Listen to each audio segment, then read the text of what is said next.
आज आपण बघणार आहोत चमचमीत अशी चिकनची रेसिपी। तर ही काळ्या मसाल्यातली रेसिपी बनवलेली आहे। चला तर मग रेसिपीला सुरुवात करूया। इथे आपण खोबरं, तीळ आणि खसखस भाजून घेतलेलं आहे, ते मिक्सरला बारीक करून घेतले। त्यानंतर इथे आपण कांदा, टोमॅटो, आलं आणि लसूण हे सुद्धा भाजून घेतले। त्याच्यासोबतच कोथिंबीर घातली, हे चांगलं मिक्सरला बारीक वाटून घेतले। बघा, खोबरं आणि मसाला सुद्धा वाटून घेतलाय।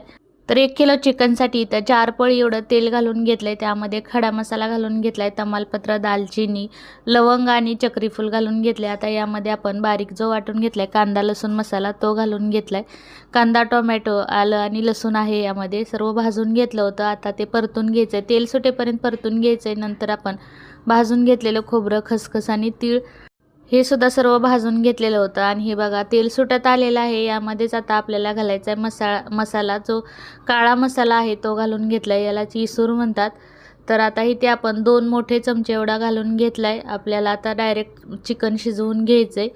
तर आता यामध्ये बघा, थोडंसं 1 चमचाच एवढं बेसन पीठ घातलेलं आहे। मसाला चांगला परतल्यानंतर बेसन पीठ घालून चांगलं परतून घ्यायचं आणि अर्धी वाटी एवढं पाणी घालून मसाला चांगला शिजवून घ्यायचा। तर इथे चिकनला आलं लसूण पेस्ट, हळद, मीठ आणि थोडंसं दही लावून घेतलं होतं। तर हे चांगलं 15-20 मिनटं लावून ठेवलं होतं। आता हे मसाल्यामध्ये घालून घेतलंय, तर ह्याला चांगलं परतून घ्यायचं। तर पाणी न घालता याला 10 ते 15 मिनटं असं शिजवून घ्यायचंय।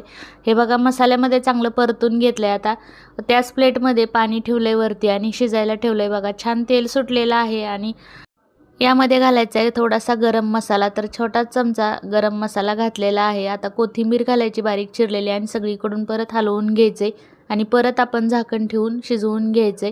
तर वरती पाणी ठेवायचं प्लेटमध्ये आणि शिजवून घ्यायचंय। बघा, हलवून घेतले मस्त। याला पाणीसुद्धा सुटलेलं आहे, पाणी अजून अजिबात घातलेलं नाही वरचं। आपण आता प्लेटमध्ये पाणी ठेवलेलंच घालून घ्यायचंय। तर आपल्याला जेवढा रस्सा पाहिजे तेवढं पाणी घालून घ्यायचंय। तर सगळीकडून हलवून घेतलंय, याच्यामधलंच अर्ध पाणी घालून घेतलंय मी। चिकन चांगलं शिजलेलं आहे, अजून 10 मिनिट ह्याला शिजवून घ्यायचं आहे आणि थोडंसं पाणी परत घातलेलं आहे मी। आपल्याला पाहिजे तेवढा रस्सा वाढवू शकता। तर इथे बघा, चिकन छान शिजलेलं आहे, प्लेटमध्ये काढून घेते। मस्त चिकनचा वासही येतो, चिकन छान तयार आहे। व्हिडिओ आवडला असेल तर एक लाईक करा।